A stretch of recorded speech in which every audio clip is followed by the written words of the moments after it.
সম্মানিত উপস্থিতি, সর্বশেষে আমাদের মোনাজাত হবে।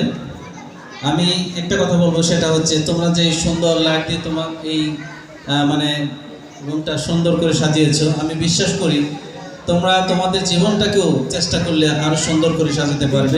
আশা করছি সেভাবেই তোমরা তোমাদের জীবনকে সাজাবে। অনেক কথার ভিতরে একটা কথা মনে হয় বাকি রয়ে গেছে, সেটা আমি তোমাদেরকে বলছি। আমরা যারা পরীক্ষার হলে গার্ড দিই, আমাদেরকে যেন তোমাদের আচার আচরণে, ওইখানের আচার আচরণে যেন আমাদেরকে বলে যে আপনাদের ছাত্রগুলি খুব ভালো। আমরা কিন্তু সেই প্রত্যাশা করছি। তোমাদেরকে ধন্যবাদ। তোমাদের সামনে পরীক্ষাগুলো যেন সুন্দর হয়, তোমরা সফল হয়ে আসো, সেই দোয়া করছি।